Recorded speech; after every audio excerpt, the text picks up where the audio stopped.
The dream of creating the world's largest free trade zone will take center stage this weekend at the 35th ASEAN Summit in Bangkok. On the eve of the meeting, economic and trade ministers have held talks to try to reach a landmark trade deal between the regional bloc and the 6 partner countries. The Regional Comprehensive Economic Partnership would cover a third of the world's economies. May Wong is covering the story and she joins us now. So May, what's the latest word on RCEP out of this ministerial meeting?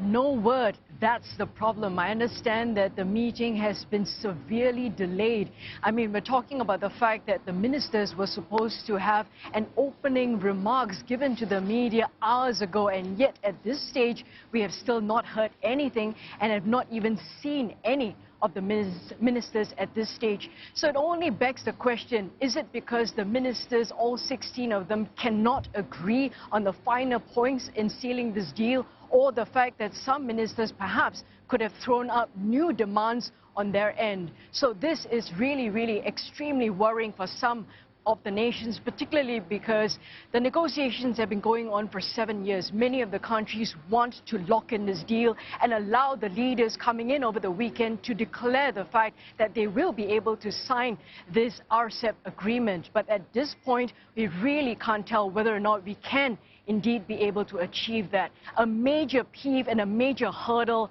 everyone is pointing to: India. They seem to be holding off on this because they have said repeatedly they will not be hurried into signing a deal that will not be beneficial for them as well. A major component is the fact that India is wanting and asking for its human resources, its labor force, particularly in the services sector, to be able to roam around freely in all the 15 other RCEP nations. However, that is causing concern to the labor force of the respective nations.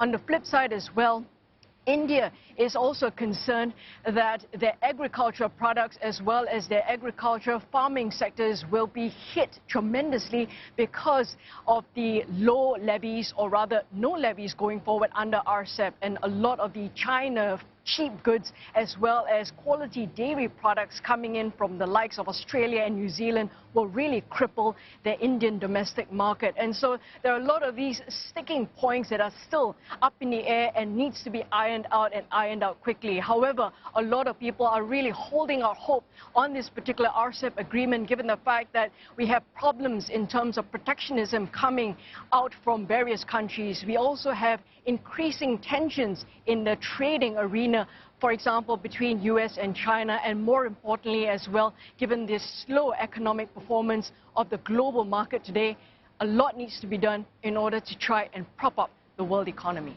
Okay, well, while we wait for any news from the RCEP outcome, tell us, May, what else is up for discussion and on the agenda for this weekend summit? Aside from the economy, well, 3 other issues will likely be on the forefront. One of them, South China Sea, namely because things are growing in terms of the tensions are rising in the waters in that particular region, given the fact that we are seeing US Navy ships in those areas, as well as the fact that Chinese vessels have encroached into what they call Vietnam's exclusive economic zone, and that is really causing worry, particularly by the Vietnamese, and also they're challenging that. Well, we all know that China almost claims the entire part of South China Sea, while there are other 6 nations who are actually arguing with them on that and say that that is absolutely not true. So the disputes have been going on for a really long time right now, and nothing seems to be able to be resolved, but countries are still going at it. And next year, when when Vietnam takes over as ASEAN chair, that topic will really come up in the forefront in terms of a priority issue. Yet another issue that will likely feature in the discussions for the leaders will be that of the Rakhine Rohingya crisis.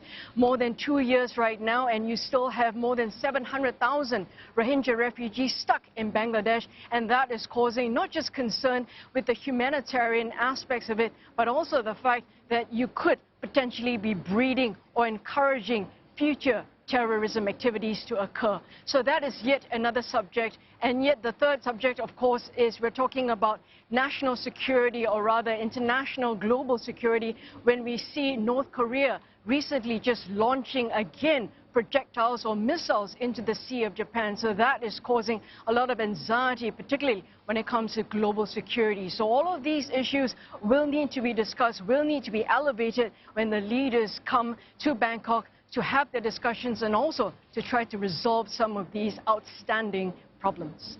All right, May, thanks for that. May Wong speaking to us from Bangkok, where the 35th ASEAN Summit is taking place.